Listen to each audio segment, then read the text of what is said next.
Bom dia, Padilha. Bom dia, meninos. Bom dia, meninas. Mais uma vez estamos aqui nessa sexta-feira linda de céu azul e para conversar um pouco sobre coisas que venham colaborar para que a gente tenha uma vida melhor, para que a gente tenha uma vida melhor vivida, né, Padilha? E hoje eu quero conversar com esse pessoal bacana do rádio, pessoal que está aí também conectado via internet, sobre autocuidado. Mas autocuidado, a gente estava conversando antes, né, Padilha? É um tema que você abrir Instagram aí, tá cheio de gente falando de autocuidado e tal. E eu quero tentar não entrar naquela autoajuda barata, né? Ai, cuide de você, se valorize e tal, não sei o quê, mas não... que não muda tanto a questão da vida, né? Também não quero falar de um autocuidado, assim, ideológico. Mas eu quero falar de uma coisa que hoje... E você que trabalha com público, eu que trabalho com público, a gente percebe que está sendo uma necessidade gigantesca. Na verdade, o autocuidado é uma atitude de amor próprio. E o que a gente percebe? A gente percebe as pessoas cuidando de tantas coisas externas, correndo atrás de tantos sonhos que hoje não são nem mais das pessoas. São sonhos que são condicionados pelas mídias sociais. Se você abrir aí as mídias sociais, você vai ver lá todo mundo te ensinando a ficar rico, todo mundo te ensinando a fazer exercício para ficar com barriga tanquinho, todo mundo te ensinando as receitas mais mirabolantes que existem para você chegar em algum lugar, alcançar alguma coisa. O que acontece, então, por uma falta de amor próprio tão grande? Primeiro, o desencanto que nós temos muitas vezes com nós mesmos. Então, às vezes, a gente olha para a nossa vida e fala, poxa, minha vida é uma porcaria. E aí você desanima. Às vezes o desencanto daquela esposa que não recebe mais aquele elogio do marido, então ela já começa a olhar para si, ela se vê feia, acha que o marido não tem mais desejo, e ela desencanta com isso. E é natural do ser humano, em vez dele pegar e... Não, então eu vou melhorar, e o homem a mesma coisa, de repente ele não tem mais aquela admiração da mulher, porque a mulher, a paixão dela é quando ela admira o seu marido. Tem que ser o cara, né? Se ele não é mais o cara, aí quando era mais novo era de um jeito, hoje já tá mais relaxado, né? Já não causa aquela impressão bacana que gera admiração, o cara desencanta, né? E tem até aquela frase assim, já casei mesmo, né? Então deixa a vida rolar. Mas é interessante que quando o casal separa, na maioria das vezes o que acontece? Aí um vai para academia, o outro vai para estética, o outro emagrece, o outro começa a buscar um autocuidado, uma autovalorização novamente. Mas a gente não precisa de catástrofes para isso. Então o desencanto com a gente é um problema. O outro problema é quando você, e aí eu falo até de experiência própria, vive uma vida achando que a vida é cuidar do outro. Achando que a vida é só servir as pessoas. E a sua vida passa a ser uma vida onde um te liga, fulano, você pode não sei o quê? O cara pega e vai. Aí o outro lá, fulano, você pode me ajudar não sei o quê? A pessoa está ali sempre disponível. As pessoas começam então a entender que você é alguém só para servir e você não consegue se libertar disso. E tem muita gente que num contexto terapêutico tem um título chamado supina. É aquele cara que ele te ama enquanto você faz tudo o que ele quer. Então, vamos tomar um café toda semana? Vamos, desde que você prepare o café. Olha, vamos fazer tal coisa juntos? Vamos, desde que você providencie tudo. A partir do momento que tiver que ter a troca dele fazer o que você está fazendo, aí acaba a amizade. E aí, às vezes, as pessoas se sentem constrangidas e isso suga, a pessoa vai adoecendo, mas vai tendo desencantos também. Desencantos nas mais diversas áreas da vida. A outra questão, a gente ama muitas coisas, né? Amamos o carro, amamos os bens materiais, amamos o trabalho, mas estamos desprovidos de amor por nós mesmos. Por exemplo, o workaholic, que é o trabalhador extremo excessivo. Ele ama demais o trabalho, porque ele tem talvez projetos que nós vamos falar depois, mas às vezes ele não ama a própria vida. Então ele está se desgastando na sua saúde, ele está se desgastando emocionalmente, ele está se desgastando em vários setores, ele não tira férias, ele não cuida do corpo, ele não para perceber se aquilo realmente está sendo ideal, bom para a vida dele. E aí é onde daqui a pouco entra o desencanto, entra a falta de amor próprio e daqui a pouco as coisas vão por água abaixo.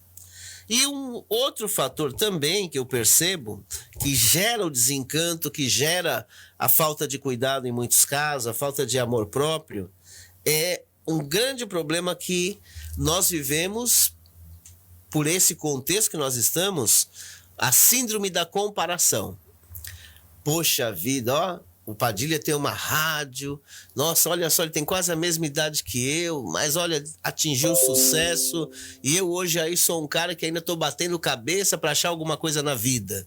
Nossa, a vida dele é maravilha, a minha é uma porcaria, né? A gente começa a comparar, poxa vida, olha lá o fulano, ele tem uma família maravilhosa e não sei o quê, porque a gente sempre olha aquilo que nos é apresentado sem conhecer, como eu falei esses dias, né, o que está por dentro do embrulho, né? Às vezes a gente vê uma caixa de presente muito bonita, uma caixa de presente maravilhosa, mas não sabe o conteúdo que está lá dentro. E com isso, a gente acaba se desvalorizando e desvalorizando tudo aquilo que está no nosso entorno. Poxa, minha família é uma porcaria, minha vida é uma droga. Isso quando os pais não reforçam, né, Padilha? Ó, tá vendo? Seu irmão, sim. Olha lá, aquele cara teve sucesso, agora olha você, vai dar o que na vida, vai prestar para quê? Olha, o fulano lá, filho do Beltrano, olha só o quanto ele conseguiu, ele tirou 10 na prova. Olha, você vai ser um burro, olha aqui, você tirou 3. Então a gente já é condicionado a essa questão de comparação. E quando você vê que você não atinge aquilo que são expectativas de outros e não suas, a gente começa realmente a entrar numa frustração que gera um desencanto, que gera um desânimo, e a gente vai vivendo a vida assim no ritmo de Zeca Pagodinho. Deixa a vida me levar, vida leva eu, né? Ou como as escrituras falam ali no Salmo 1, a gente acaba virando folhas que o vento leva, que não tem propósito, que não tem sentido, que não serve para nada, muitas vezes até só para fazer sujeira. Então é muito importante que a gente possa, em primeiro lugar, dar um tempo, assim que possível, e avaliar realmente o nosso amor próprio. Avaliar se nós estamos cuidando tão bem de nós mesmos, como nós estamos cuidando de coisas externas, de como nós estamos cuidando muitas vezes dos filhos. Às vezes uma mãe, ela se projeta demais para cuidar da criançada, para dar conta da criançada, é escola, é lição, é alimentação, é cuidar do marido e tal. E quando você olha para aquela mulher que no casamento era linda, maravilhosa, hoje está descabelada, está meio que não consegue nem tirar o pijama e ela vai vivendo a vida assim, daqui a pouco ela nem se percebe mais nesse contexto, nessa existência. Então nós precisamos aprender que a nossa vida, voltando ao início, ela é sagrada e ela deve ser um ornamento sagrado. Ela deve ser uma coisa que realmente, eu gosto dessa frase, quando Deus olha, faça Deus sorrir. Faça Deus olhar e dizer assim, poxa vida, essa vida, ela realmente está honrando a sua existência. Mas eu preciso perceber que eu tenho que ter um cuidado com aquilo que me foi dado, que é a vida. Eu tenho que ter um cuidado com essa vida que eu recebi pela graça de Deus. E eu tenho que tratar essa vida de uma maneira sagrada, como um santuário realmente. E nesse sentido, eu tenho que fazer de tudo para que aquilo que eu faço comigo, aquilo que eu faço com o meu corpo, aquilo que eu permito com a minha vida, esteja sendo sempre uma atitude de gratidão com aquele que me deu corpo, com aquele que me deu vida, com aquele que me sustenta em todas as coisas. Por mais que Talvez tenha alguém aqui, mas eu não tenho a mesma fé, não acredito em Deus, ou seja como for. Mas uma coisa é real e ninguém pode negar. Não foi você que projetou sua vinda e sua existência a esse mundo. Então você veio por alguma razão, por alguma força maior. E a gente precisa, então, honrar esse ponto. O segundo ponto, ainda dentro de uma questão mais espiritual, né? Está lá em Mateus capítulo 22, verso 37 em diante, onde Jesus fala que as duas coisas mais importantes na vida de uma pessoa é amar a Deus sobre todas as coisas, e esse amar a Deus ele é muito amplo, não tem nada a ver só com uma questão religiosa, é uma questão de princípios, de valores, de conduta de vida, é uma questão do que eu faço com o meu semelhante, né?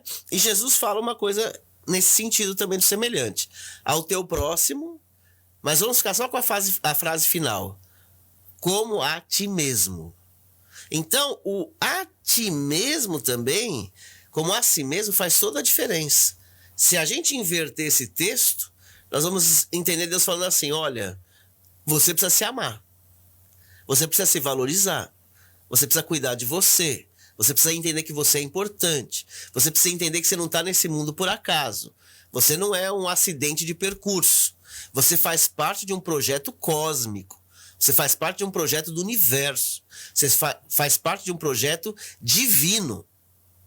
Então você precisa se dar o devido valor. Você precisa cuidar de você. Independente de você viver 30, 50, 80 anos, você precisa cuidar da sua existência. Mas aí, Padilha, ninguém vai conseguir ter essa dimensão de autocuidado se não tiver amor próprio. Se não se vê com o valor que Deus nos vê, né? Agora, saindo da questão espiritualizada para uma questão mais comum, mais prática, mais do dia a dia.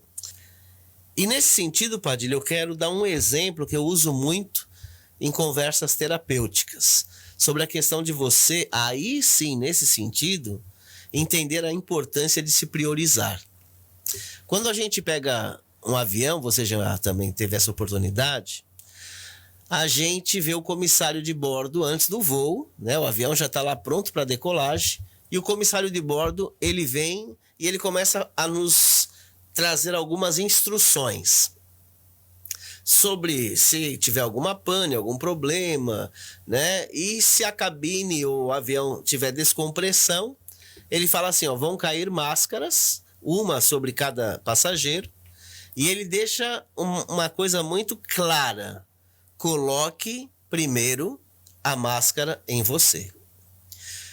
E a gente pode pensar assim, mas parece uma coisa meio egoísta. Como colocar primeiro a máscara em mim? Se for meu filho que está do lado? E se for a minha esposa que está do lado? E o nosso instinto, muitas vezes, é querer ajudar, né, naquele momento. Mas ele fala, coloque primeiro a máscara em você. Qual que é o princípio aí? Que se você, num caso de descompressão, não colocar a máscara em você, você vai perder o oxigênio tão rápido que você não vai conseguir colocar no outro. E talvez por você não colocar em você primeiro, você pode perder o seu filho, você pode perder a sua esposa, você pode perder aquele companheiro que está do lado, e você não vai conseguir ajudar ninguém. Agora, se você colocar a máscara primeiro em você, você vai ter oxigênio suficiente para daí então poder ajudar as pessoas que estão ao seu redor. Então isso é um autocuidado, que às vezes a gente confunde com egoísmo, mas não. É um autocuidado. E esse exemplo eu acho ele fantástico porque ele serve para a vida. Mesmo em família, existem momentos que a gente precisa chegar ou para a esposa, ou para o esposo, ou para os filhos, ou para os pais e dizer assim, olha, eu preciso de um momento para cuidar de mim. Eu preciso cuidar da minha vida. Talvez, às vezes, o trabalho, as pessoas, as famílias chegam a sufocar a um ponto que você tem que estar pondo máscara de oxigênio em todo mundo, mas assim, sobrevivendo com o restinho de ar que você tem no pulmão. E uma hora você pode ter um problema. Então nós precisamos sim ter um autocuidado, que não é aquela questão do autocuidado, como eu disse, como a autoajuda barata, mas eu preciso realmente entender que a minha vida é sagrada. Eu tenho que cuidar do meu corpo, eu tenho que cuidar da minha mente, eu tenho que cuidar da minha existência, eu tenho que rever os meus sonhos, porque eu não posso viver sonhos que são impostos a mim. O pai chega e fala, você vai fazer faculdade disso. Poxa, mas eu gostaria de fazer aquilo, né? Ou, eu vou fazer essa faculdade porque é isso que vai dar dinheiro, mas não é isso que eu gosto. Vou dar um exemplo, né? Tem que cuidar com os exemplos para não criar atrito, mas eu vou falar da minha área, um professor. Eu vou fazer faculdade de pedagogia porque é a mais barata que tem, eu não tenho dinheiro para fazer direito. Mas o meu sonho, a minha vida era fazer direito. Eu sou um advogado nato, mas eu não tenho, então eu vou fazer, não conseguir bolsa, eu vou fazer pedagogia. Eu vou ser um péssimo professor. Porque eu vou estar na sala pensando no sonho que eu tinha de realizar direito. Então isso também é autocuidado. É quando a gente não pode trocar sonhos que nós temos por conveniências ou por interferências dessa natureza. Então, é preferível, muitas vezes, você aguardar, esperar uma oportunidade melhor do que você substituir por uma coisa que você vai causar muito mais estrago na vida das pessoas e vai ser uma pessoa frustrada, vai ter um desencanto gigante, né? E vai deixar de ter autocuidado com isso. Muito bem, Robson Perssola. Agora, é importante também lembrar que esse autocuidado não pode ser exagerado, que você acaba ficando enclausurado e egoísta, né? Sim. Não pode ser transformado aí numa...